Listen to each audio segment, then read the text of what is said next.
नमस्कार मित्रों, आप सुन रहे हैं वैराग्य शतक और मैं हूं डॉक्टर हरिनिवास। चैनल का नाम संस्कृत साहित्य एवं संस्कृति, महाकवि भर्तृहरि की अनुपम कृति।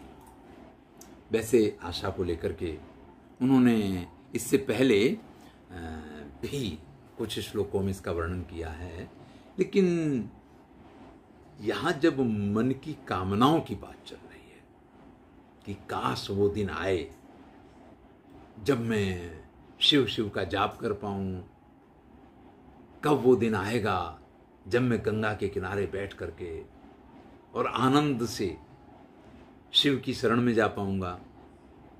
तो ये तो सबसे जरूरी है उसके लिए कि हमारे आशा का बंधन टूटना चाहिए। तो इसमें कहते हैं कि आशा नाम नदी मनोरथ जला, तृष्णा तरंगाकुला, राग ग्राहवती वितर्क विहगा, धैर्य द्रुम ध्वंसिनी, मोहावर्त सुदुस्तराति गहना, प्रोत्तुंग चिंता तटी, तस्याह पारगता विशुद्ध मनसो नंदन्ति योगीश्वरा। भैया, धैर्य रखना। देखिए, हमारे यहाँ संस्कृत साहित्य जो है ना, उसमें जब नायक के लक्षणों की बात आती है तो हमारे यहाँ धीर प्रशांत, धीर उदात्त, धीर उद्धत, इस प्रकार से नायक के 4 प्रकार हैं और चारों प्रकार में धैर्य गुण सबसे महत्वपूर्ण है। यानी व्यक्ति कैसा भी हो, उसके अंदर धैर्य होना चाहिए। ये आशा नाम की जो नदी है ना, ये हमारे धैर्य का साधन तो है। इसलिए हमारे यहां कहा जाता है कि आशा ही जीवन है, क्योंकि आशा है तो व्यक्ति के मन में धैर्य बना रहता है, और धैर्य है तो वो जीवंत है। जिसके पास आशा नहीं है, जो निराश हो गया, वो तो कभी भी आत्महत्या कर लेगा, मर जाएगा। लेकिन यहां बात कुछ अलग है।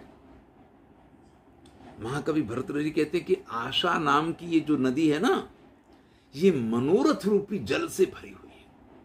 हमारे मन में एक के बाद एक कामना, एक के बाद एक इच्छा इस तरीके से उठती रहती है, जिसको हम कह सकते हैं कि मनोरथ रूपी तरंगे ये जो है ना, ये हमेशा उठती रहती है। तो ये जो मनोरथ रूपी तरंगे हमारे मन में उठती हैं ना, यही इसके अंदर भरा हुआ जल है आशा रूपी नदी में। और हमारे मनोरथों की सिद्धि के लिए जो मन में तृष्णाएं उठती हैं, वो बड़ी बड़ी तरंगे हैं इसमें उठने वाली। उनके प्रति जो हमारा राग है, जो हमारी आसक्ति है, वो मगरमच्छ हैं इसके अंदर। हमारे मन में तरह तरह के वितर्क उठते हैं। जब हम आशावान होते हैं ना, तो हमें हर जगह से कुछ ना कुछ ऐसा लगता है, वो जा रही है, उसने मुड़ के देखा तो मुझे प्रेम करती है, इसीलिए तो उसने मुड़ के देखा है। अरे वो किसी से बात भी कर रही है तो मेरे ही बारे में बात कर रही है। एक बार प्रेम हो जाए किसी के साथ, फिर देखिए आप। इसी प्रकार से कहीं से कुछ होना हो, अगर आप आशावान होते हैं तो हर चीज में आपको ऐसा लगता है कि ये तो आपके लिए ही हो रहा है। तो वितर्क रूपी पक्षी है। लेकिन ये आशा रूपी नदी में ये जो मनोरथ रूपी जल है, ये तृष्णा रूपी जो तरंगे हैं, ये जो आसक्ति रूपी मगर है, ये हमारे धैर्य रूपी वृक्ष को उखाड़ने वाले। हम समाधि की तरफ बढ़ते हैं, हम ध्यान लगाने बैठते हैं, लेकिन मन में उठने वाले मनोरथ और ये श्रद्धाएं, ये हमारे मन को समाधिस्थ होने ही नहीं देते हैं। हमारा धैर्य हमारे साथ रह ही नहीं पाता है। और उसमें क्या होता है? मोह रूपी आवर्त है इसमें। पानी में जो भंवरे पड़ते हैं ना, कि जिसमें फंस जाए ना चक्कर में आदमी, तो गोल गोल गोल गोल घूमता हुआ और नीचे उतरता चला जाता है। तो मोह रूपी आवर्त है इसमें। इसलिए महाकवि भर्तृहरि कहते हैं सुदुस्तर अति गहना, जिसको बड़ी मुश्किल से पार किया जा सकता है और जो बड़ी ही गहन यानी गहरी है, चिंता तटी। और अगर उसके किनारे पे पहुंच भी जाओ भैया तो चिंता है, चिंता रूपी इसके तट हैं। आशा नाम की जो नदी है इसके किनारे क्या है? चिंता। भैया चिंता तो क्या है? वो तो चिता से बढ़ के है। आप आशावान हैं, अगर आपकी आशाएं पूरी नहीं होती हैं तो तुरंत मन चिंतित हो जाता है, व्यग्र हो जाता है, परेशान हो जाता है।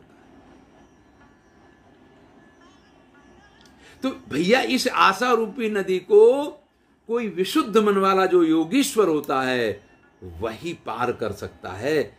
नंदती नंदंती।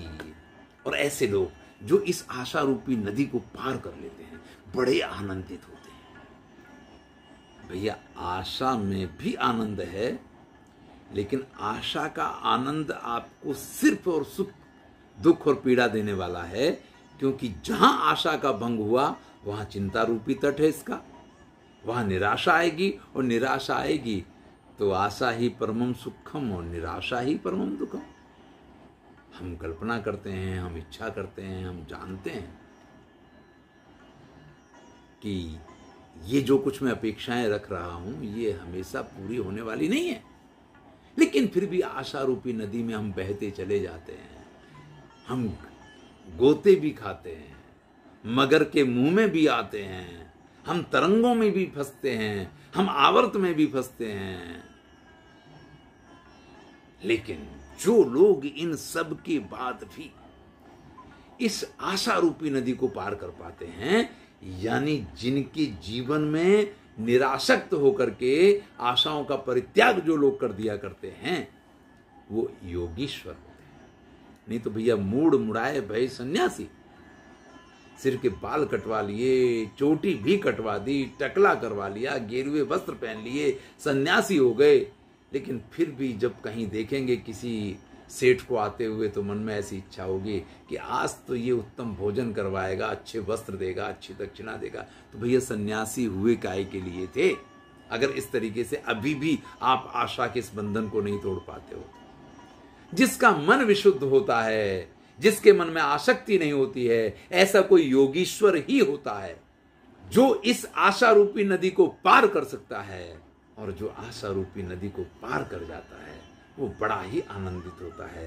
तो भैया जीवन में अगर आनंदित रहना है तो आशाओं से परे हो जाइए। फिर मन में मनोरथ, तृष्णा और ये आसक्ति, ये सब खत्म हो जाएगा। और सब खत्म हुआ तो फिर तो आप जीवन मुक्त हो जाएंगे, परम आनंद की प्राप्ति करेंगे। धन्यवाद।